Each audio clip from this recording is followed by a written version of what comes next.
Let's dive into the discussions shaping the nation. Please. Thank you very much, Ciarán Comhairle. Minister, I'll just wait until Sinn Féin leave their seats. If we could just stop the clock, please. Move quietly. Minister, parents are trying to protect their children from an online world, and they're getting increasingly overwhelmed and anxious about it because their children are carrying around in their pockets probably the biggest threat that they'll face for many years, and that's just their phones. The Netflix show Adolescence brought this danger into stark relief, and it showed an extreme case of the tragic consequences of toxic online content. For parents, what the show demonstrated perfectly was the helplessness they often feel. And I don't know, Minister, if you watched it, but it was a very, very tough watch as a parent. We think our children are safe when they're at home with us, but the reality is we often have no idea of what they're looking at online. Parents are doing their best, and so are schools, Minister. In my constituency in Wicklow, the It Takes a Village initiative was a huge success. As part of that, all 8 local primary schools introduced a voluntary no smartphone code, and under the scheme, parents signed up to not giving their children a smartphone until they went to secondary school. And I know other schools around the country are doing similar. And mobile phone bans in both primary and secondary schools are now pretty widespread. I mean, I don't know any school that isn't throwing everything at this problem because they know how serious it is. But the difficulty is that that toxic content is still there when the children leave the school, when they go outside the school gate and they turn their phone on, and that's where we need to protect them. One study has found that it took just 2 minutes from setting up an account for teenage boys to be fed harmful content. The content was misogynistic, violent, extremist and racist. Within 2 hours and 32 minutes of setting up that account, nearly 80% of the content being recommended was harmful. The dangerous content, it is endless and it is relentless, and has been deliberately funneled into children's accounts on a doom loop. Social media companies are making billions from feeding our children this toxic material, and we as legislators are standing by and allowing it to happen.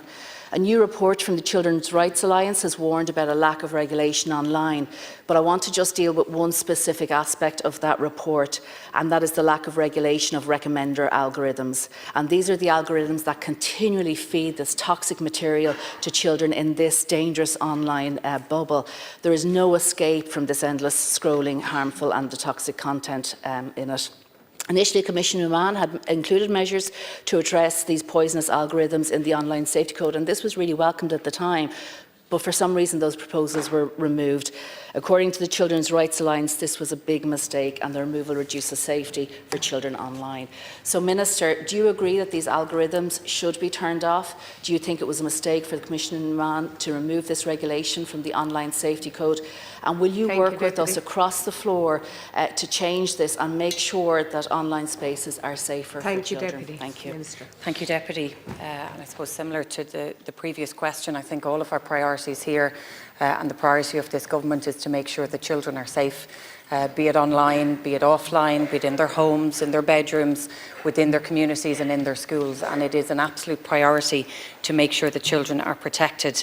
I think the world that we live in is changing, and certainly for young people, the world of online, of social media, technology, it's part and parcel of their world in a way that it wasn't for so many of us when we were young.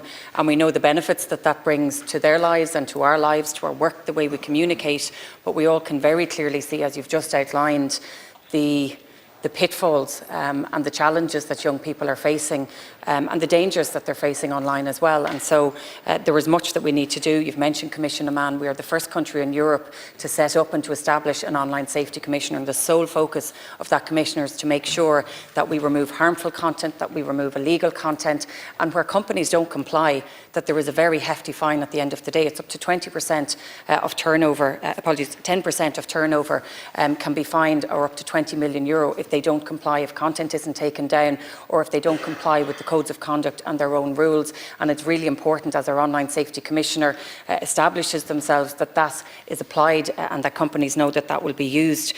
As Minister for Justice, my priority was making sure that our laws were tough. Coco's Law was the first law I introduced, which made it illegal to share harmful content online. So much of what we're seeing, unfortunately, with young people, where there was personal content being shared, and the harm that that causes young people is absolutely absolutely insurmountable, and I'm pleased to say that that's something that young people are now aware of, and what we need to make sure is that it actually changes behaviour, not that we're penalising young people.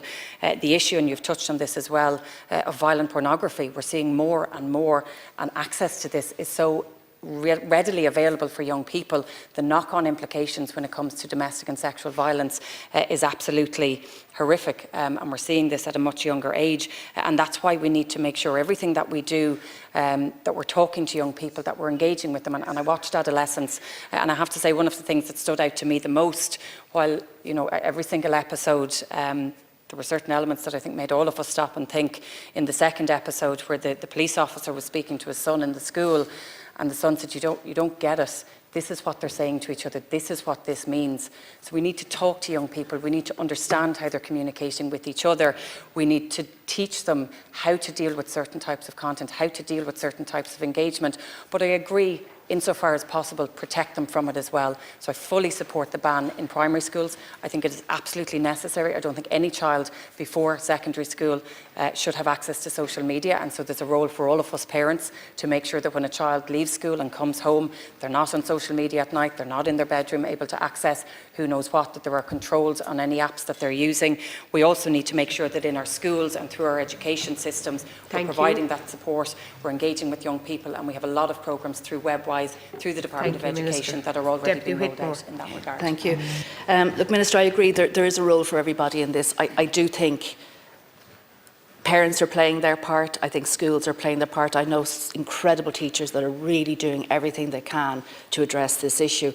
We need government to play its part. And I acknowledge the work that you did in relation to Coco's laws, where you talk about, making sure that it is illegal to share graphic or toxic content. But what we're allowing the social media companies to do is to share that, and not only share it, they are promoting it, and not only are they promoting it, they're actually making billions from feeding this to our children and creating this really toxic environment that they are growing up in. And no matter what we do as parents, or no matter what the schools do, if they're continually seeing this for hours every day, it will seep into them. We need to stop it at the social media level. We need to make sure that those content providers are held accountable for it, and they need to turn off the algorithms. So can you just answer, do you agree that those algorithms need to be switched off? Minister. Thank you, Deputy. I suppose from a government perspective, our view, my view, and I know that of the Minister for Communications, is that the era of self-regulation is over, and it has to be over. And so the Online Safety Commissioner needs to ensure, and I know that she will, that our strategies and that their strategies focus on what is actually happening here, and that includes algorithms. And I fully agree with you. I think that these need to be dealt with. The rabbit hole, or the doom scrolling, as I've heard it referred to recently, I mean, the impact that that's having, not just on young people's concentration and their ability to focus, but where it's leading them, where it's taking them, is absolutely detrimental. So I fully agree with you. I know that the Minister for Communications is meeting with all of the social media companies in the weeks ahead, is obviously closely engaged with the Online Safety Commissioner. I've spoken to her myself, and will certainly be making sure that our engagement through education is absolutely front and centre of the work that I do. But we have to make sure that we're dealing with every element. So how do we support parents to deal with this at home? How do our schools make sure that our teachers and that the programmes that we're rolling out are helpful for children? And how do we make sure that at the end of the day, the social media companies who are not engaging, not taking down content, not sticking to their own codes of conduct, that they're either fined or that there are even greater repercussions? Thank you, Minister. Now. Like, share, and subscribe, and let us know your thoughts in the comments. We'd love to hear from you.